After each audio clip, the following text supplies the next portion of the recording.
I never thought I'd see a fake HOA officer pinned to the floor of my own garage by my wife. But that's exactly what happened the day a so-called compliance enforcer crossed the line. He barged into our home, tried to shut down my wife's self-defense training business, and ended up learning a painful lesson about physics, property rights, and what happens when you underestimate a former MMA fighter. If our security cameras hadn't caught everything, he might have gotten away with it. My name is Marcus Bell. I'm 45, a remote software developer specializing in high-end security systems. My wife, Alexis, is 42 and used to be a professional mixed martial arts competitor. These days, she runs a private self-defense studio out of our garage, coaching women one-on-one. We live in Oak Ridge Glen, one of those suburban developments where everything is supposedly managed to perfection by a homeowners association. When we moved in 3 years ago, we loved it. Tree-lined streets, a clean community pool, and houses that looked like they came straight out of a catalog. We paid our dues, followed the rules, and made our home our own. The garage became the perfect spot for Alexis's business. We invested thousands in proper flooring, equipment, and soundproofing. Everything was up to code. She trained a handful of local women, most in their 30s and 40s, helping them build confidence and protect themselves. The first 2 years were bliss. Our lawn won an HOA landscaping award, and even Gerald at the end of the street complimented my smoker setup. But all that changed last fall when Nathan Griffin took over as HOA president. Nathan was a mid-level office guy with a Napoleon complex and a deep need to feel important. Within weeks, the community newsletter stopped announcing potlucks and started citing obscure regulations with bold red letters. His compliance walks started next. Clipboard in hand, he'd stroll around like a mall cop on a mission. One day, he came to our door, all smiles and tight handshakes. He acted like we were new to the neighborhood. "So I hear your wife runs a little fight club?" he joked, his smile not quite reaching his eyes. Alexis calmly corrected him. "It's a licensed self-defense training program. All permits are current and we soundproofed for courtesy." "Well," he said, eyes lingering a little too long on her physique, "I'll need to review those." Within weeks, the harassment began. First, a violation notice claiming exercise equipment visible through windows. We complied, putting up blinds. Then another notice about unlicensed commercial activity. Alexis sent him a packet of documentation, including a letter of approval from the prior HOA board. Nathan showed up the next day. "Those approvals were before my term," he smirked. "We're reviewing all exceptions." He kept invading her space during conversations, always stepping just a little too close. Once he even suggested over dinner they could work something out. Alexis shut him down professionally but firmly. His attitude shifted immediately.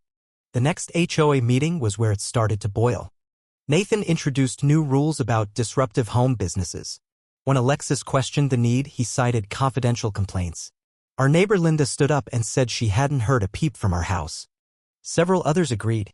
Nathan ignored them and moved to the next item. After that, things got darker. We noticed a new camera on the community center pointed at our home. Then the anonymous complaints rolled in: noise violations, traffic concerns, all baseless. Alexis kept records. We used a decibel meter during training. The levels were far below city thresholds.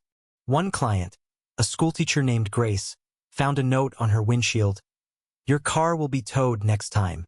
That was the final straw. We contacted a lawyer who specialized in HOA abuse. She reviewed everything and confirmed we were in the clear. We invited a city inspector who praised Alexis's setup and wrote a glowing compliance report. Then came the showdown. It was a Thursday. Alexis was mid-session with Grace. I was across town grabbing some gear. I got a motion alert on my phone. 2 men approaching the house. One was Nathan. The other, a guy named Brent who Nathan recently made compliance officer. They were wearing black polos with HOA police in white block letters. They had clipboards, fake badges, even utility belts. I texted Alexis, then sped home. But I was too far. From our security footage and what Grace told me, here's what happened. Nathan pounded on the garage door, shouting about an inspection. Alexis told Grace to wait and approached the door. Before she could reach it, Nathan and Brent ducked under the half-open garage and stepped inside. "We're here for an HOA compliance check," Nathan announced, trying to sound official. Alexis told them to leave. They refused. This business is being suspended, Nathan declared. Then he grabbed her arm. Wrong move.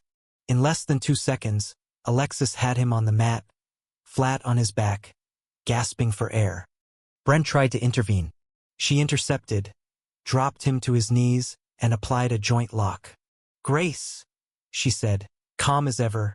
Call the police. Tell them 2 men have illegally entered her home and one assaulted me. Brent froze. Nathan turned red with rage. This is assault. No, Alexis replied. What you did, that was assault. What I did, that was self-defense. By the time I got home, 2 cruisers were in the driveway. The officers entered cautiously, then listened as Alexis calmly explained everything. Grace backed her up. The footage showed it all. The officers asked Alexis to release the men. She did. Nathan immediately demanded her arrest. Sir, the officer said you entered private property without permission, grabbed a resident, and wore attire that could be interpreted as impersonating law enforcement. They arrested both men. The fallout was swift. At the emergency HOA meeting, our neighbors were furious. The vice president, Karen, said she had no idea what Nathan had been doing. She accessed his files and found something chilling. A list of homeowners marked for potential removal, notes on our routines, surveillance photos. Alexis had a full folder dedicated to her.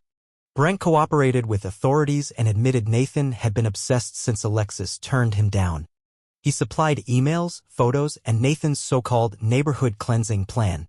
Charges included criminal trespass, assault, impersonation, and stalking. Nathan was convicted and sentenced to 2 years. Brent took a plea deal. We sued, won a settlement. Alexis now has a restraining order against Nathan. But the best part? Our neighborhood changed. New leadership, clear bylaws, HOA reform, transparency. Alexis now teaches packed self-defense classes. Her story went viral. We've spoken at seminars about HOA overreach and standing up for your rights. And me? I still code from home. Still smoke ribs on Sundays. Still smile when I remember Nathan's face flat against the mat, realizing he messed with the wrong family. Know your rights. Document everything. And if a man in a polo with a fake badge tries to tell you your garage is a crime scene, remember. Sometimes the best defense is a strong, well-timed takedown.